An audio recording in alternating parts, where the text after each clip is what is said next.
কসবা থানা পুলিশের মাদক বিরোধী অভিযানে ৫৬ পিস ইয়াবা উদ্ধার, ৪ জন গ্রেফতার। Staff reporter, KTV news desk. হৃদয়ে কেটিভি। কসবা টিভি, হৃদয়ে বাংলা। ব্রাহ্মণবাড়িয়ার কসবা পৌরসভার শীতলপাড়ায় মাদক বিরোধী অভিযানে ৫৬ পিস ইয়াবা ট্যাবলেট উদ্ধার করেছে পুলিশ। এ সময় ৪ জনকে গ্রেফতার করেছে কসবা থানা পুলিশ।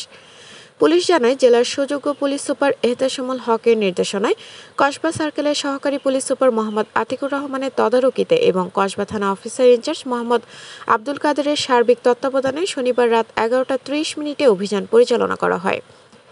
এসআই নিরস্ত্র মোহাম্মদ ফারুক হোসেন, সঙ্গীয় এএসআই নিরস্ত্র মোহাম্মদ কাউসার, এএসআই নিজামুদ্দিন, কং ৩৩৯, মামুন হোসেন, কং ৩৭৯, দোস্ত মোহাম্মদ, নারী কং ১০৭১, শরীফা খাতুন ফোর্স সহ ১২/৮/২০২৫ তারিখ রাত ২৩টা ৩০ সময় কসবা থানাধীন কসবা পৌরসভাস্থ শীতলপাড়া হাবিবুল ইসলাম হাই স্কুলের পেছনে ধৃত আসামি মোহাম্মদ সবুজ মিয়ার বসতবাড়ির মুদি দোকান থেকে ইয়াবাগুলো উদ্ধার করা হয়। গ্রেফতারকৃতরা হলেন মিনু বেগম, মোহাম্মদ সবুজ মিয়া, বাদল মিয়া এবং আসিয়া বেগম ওরফে মালেকা ওরফে শিল্পী। তাদের বিরুদ্ধে আইনগত ব্যবস্থা গ্রহণ করা হয়েছে বলে জানিয়েছে পুলিশ। কসবা থানা অফিসার ইনচার্জ আব্দুল কাদের বলেন, মাদকের সাথে কোনো প্রকার আপোষ নেই। আপনারা জানেন, আমাদের মাননীয় পুলিশ সুপার মহোদয় কিন্তু এই মাদক নিয়ে উনি কিন্তু জিরো টলারেন্সের অবস্থান এবং আমাদের ওইভাবে উনি ইনস্ট্রাকশন দিয়ে প্রেরণ করেছে মাদককে একবারে জিরো টলারেন্সে নিয়ে আসতে হবে এবং স্যারের ইনস্ট্রাকশন নির্দেশনা মোতাবেক আমরা অভিযানগুলো পরিচালনা করতেছি।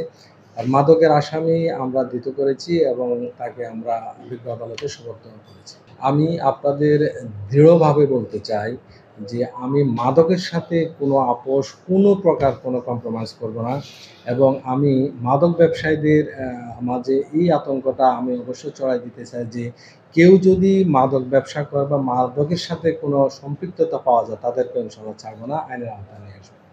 আপনাদের কাছে যদি কোনো তথ্য থাকে জানাতে পারেন কেটিভির অফিসিয়াল ফেসবুক পেজে। কেটিভি, সময়ের সাথে মানুষের পাশে। আপনার চারপাশের কোনো ঘটনা, অভিযোগ বা তথ্য কেটিভিকে জানাতে পারেন। আমরা থাকব আপনাদের পাশে। হৃদয়ে কেটিভি। কসবা টিভির সংবাদের সাথে থাকার জন্য ধন্যবাদ জানাচ্ছি। পরবর্তী সংবাদ পেতে আমাদের চ্যানেলটি সাবস্ক্রাইব করে রাখুন। হৃদয়ে কেটিভি।